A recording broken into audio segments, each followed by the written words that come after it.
दोस्तों, मैं भगवान राम का वंशज अभयवीर आपका आपके चैनल में हार्दिक स्वागत एवं अभिनंदन करता हूं। दोस्तों, आज मैं आपको त्रेता युग की तर्ज पर बने अयोध्या के भव्यतम गरुड़ द्वार के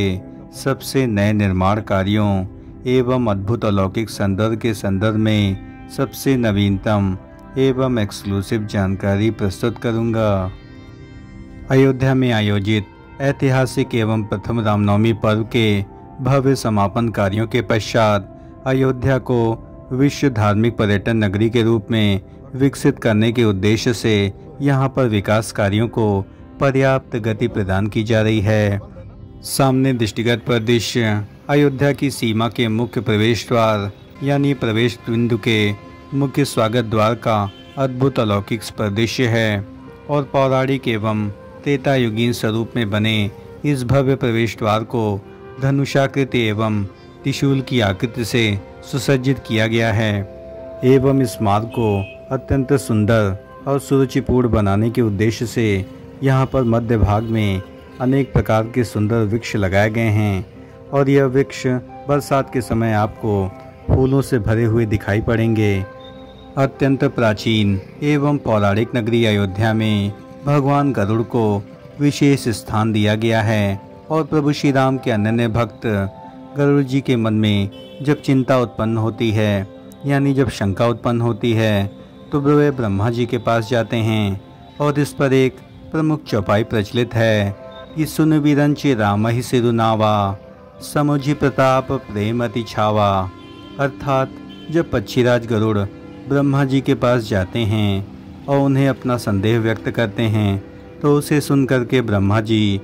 अपना मस्तक प्रभु श्री राम के समक्ष झुका लेते हैं और उनके प्रताप को समझकर उनके मन में अत्यंत प्रेम जागृत हो जाता है।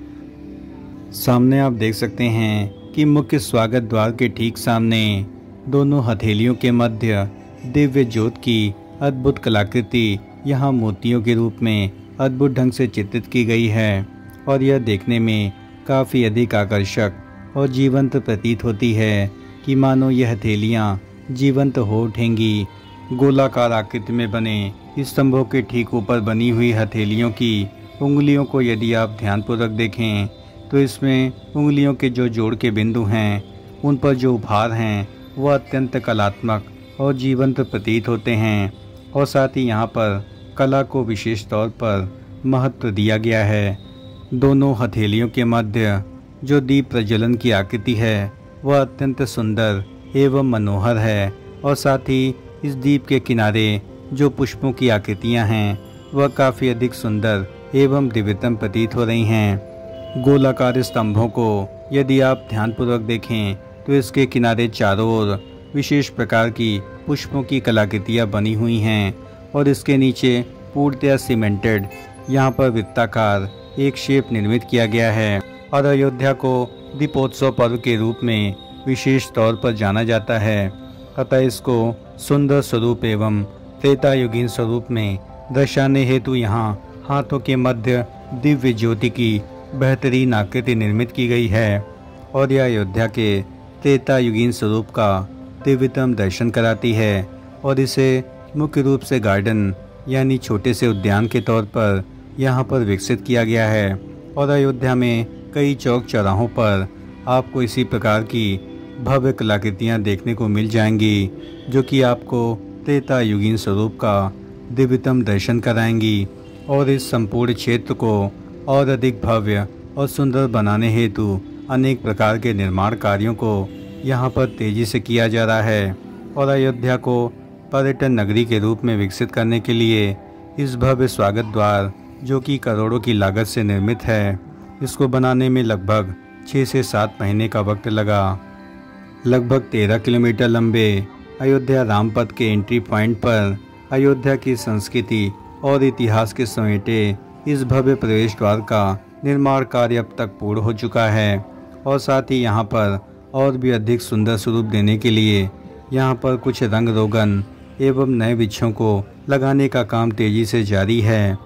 सामने आप देख सकते हैं कि मध्य में जो गरुड़ की प्रतिमा है वह कितनी अधिक मनमोहक एवं दिव्यतम प्रतीत हो रही है और इसके ठीक ऊपर जो धनुषाकृति बनी हुई है वह अयोध्या को धनुर्धारी संस्कृति यानी धनुर्विद्या के केंद्र के रूप में दर्शाती है, क्योंकि त्रेता युग में यह अयोध्या नगरी धनुर्विद्या का मुख्यतम केंद्र रही और श्री राम और उनके अनुज धनुर्विद्या के महारथी थे और प्रभु श्री राम अपने आप में एक श्रेष्ठतम योद्धा थे और अयोध्या के पौराणिक स्वरूप एवं त्रेता युगी स्वरूप को दर्शाने हेतु यहाँ पर बेहतरीन स्वागत द्वार जो कि धनुषाकृति एवं भगवान गरुड़ की आकृति में निर्मित किया गया है, यह अत्यंत सुंदर एवं मनोरम प्रतीत होता है। और जानकार यह भी बताते हैं कि धनुष बाण एक शस्त्र है और इस पर दिव्य अस्त्रों का संधान किया जाता है और प्रभु श्री राम, भगवान परशुराम, अर्जुन, भीष्म, द्रोणाचार्य, कृपाचार्य, कर्ण, शल्य जैसे 2.5 दर्जन से अधिक महायोद्धा थे जो शस्त्र पर अस्त्र यानी दिव्यास्त्र प्रकट करने की क्षमता रखते थे। यानी आपने सामान्य तौर पर धारावाहिकों में अनेक प्रकार के दिव्यास्त्रों को धनुष की प्रत्यंचा पर चढ़ते हुए देखा होगा और इसके लिए दिव्य शक्तियाँ आपको असीम तपस्या के बाद ही प्राप्त होती थीं और ये सभी योद्धा अपने आप में महारथी थे। रामपथ मार्ग राम मंदिर को जोड़ने का मुख्यतम मार्ग है और इस मार्ग की जो संपूर्ण लंबाई है वह 12.96 किलोमीटर के आसपास है और इसे 13 किलोमीटर भी मान सकते हैं और शहादतगंज इसका मुख्यतम एंट्री पॉइंट है। यानी इसी एंट्री पॉइंट से आप राम मंदिर का दर्शन सीधे तौर पर कर सकते हैं और यहाँ से लगभग 10 किलोमीटर की दूरी पार करने के पश्चात आपको यहाँ पर जन्मभूमि पथ दिखाई पड़ेगा और ठीक बाएं किनारे पर स्थित जन्मभूमि पथ से लगभग 600 मीटर की दूरी पर आप प्रभु श्री रामलला के दिव्यतम दर्शन प्राप्त कर सकते हैं। अतः इस मार्ग की महत्ता काफ़ी अधिक महत्वपूर्ण है। दोस्तों, प्रभु श्री राम के मंदिर की ओर जाने के मुख्यतम मार्ग रामपथ के एंट्री पॉइंट पर बने भव्य गरुड़ द्वार के निर्माण कार्यों एवं इसके दिव्य अलौकिक स्वरूप के संदर्भ में हमारे द्वारा दी गई जानकारी यदि आपको जरा भी पसंद आई हो तो इस चैनल का हृदय से समर्थन करें। इस चैनल को लाइक करें, शेयर करें एवं सब्सक्राइब करें और कमेंट बॉक्स में पूरी आत्मीयता से जय श्री राम जरूर लिखें। आप सभी को जानकर आश्चर्य होगा कि रामायण और महाभारत के अनुशासन पर्व में इसकी पूर्णतया व्याख्या मिलती है और यह अयोध्या का महत्वपूर्ण इतिहास माना जाता है और रक्ष संस्कृति का विनाश एवं अयोध्या की यह संस्कृति का यह सुंदर संगम आपको यहाँ पर देखने को मिलेगा और यहाँ के प्रवेश द्वार से इसकी दिव्यतम झलक आपको दिखाई पड़ रही होगी और प्रवेश द्वार की अहमियत का अंदाज़ा आप इस बात से लगा सकते हैं कि इसके निर्माण की लागत लगभग 3 करोड़ के आसपास है और इस द्वार को 2 लेन के 3 खंभों के मध्य बनाया गया है और इसके ऊपर प्रत्यंचा धनुष जैसी बेहतरीन आकृति आपको दिख रही होगी जिसको बहुत ही बारीकी से निर्मित किया गया है और इस धनुषाकृति के मध्य यानी इसकी बाहरी किनारों पर आप देख सकते हैं कि यहाँ पर चौकोर खानों में रामायण कथानक का सुंदर वर्णन किया गया है और यहाँ पर जो भार नुमा जो आकृतियाँ आपको दिख रही हैं यहाँ पर रामायण प्रसंगों का बहुत ही सुंदर ढंग से चित्रण किया गया है। अयोध्या में निर्मित यह भव्यतम प्रवेश द्वार यहाँ आने वाले पर्यटकों और तीर्थयात्रियों के लिए एक मुख्य आकर्षण का केंद्र है, क्योंकि श्रद्धालु पर्यटक जब इस धनुष बाण के नीचे से प्रभु श्री राम के दर्शन करने के लिए जाते हैं तो इसे अयोध्या तथा श्री राम की धनुर्विद्या की यादें यहाँ पर ताज़ा हो जाती हैं। प्रवेश द्वारों के अद्भुत स्वरूप को देख करके अयोध्या के अतीत की इस बेहतरीन संस्कृति पर शोध को नया आयाम भी मिल सकता है और यह देश विदेश के शोधार्थियों के लिए प्रमुख शोध का केंद्र भी बन सकता है। और प्रभु श्री राम इसी अयोध्या की भूमि पर जन्मे और उन्होंने धनुर्विद्या की शिक्षा इसी अयोध्या की भूमि पर ली थी, जहाँ पर देश दुनिया के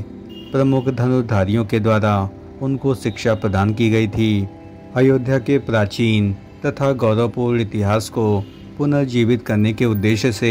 श्री राम की धनुर्विद्या के प्रचार प्रसार कार्यों के लिए ही इस योजना को भव्य स्वरूप देने के लिए यहाँ पर प्रवेश द्वारों को भव्यतम स्वरूप प्रदान कर दिया गया है। दोस्तों, अयोध्या की प्राचीन संस्कृति को उद्घाटित करने वाले अयोध्या के भव्यतम गरुड़ द्वार के निर्माण कार्यों एवं इसके अलौकिक एवं दिव्य स्वरूप के संदर्भ में हमारे द्वारा दी गई जानकारी यदि आपको जरा भी पसंद आई हो तो इस चैनल का हृदय से समर्थन करें। इस चैनल को लाइक करें, शेयर करें एवं सब्सक्राइब करें और कमेंट बॉक्स में पूरी आत्मीयता से जय श्री राम जरूर लिखें। धन्यवाद। राम राम राम राम।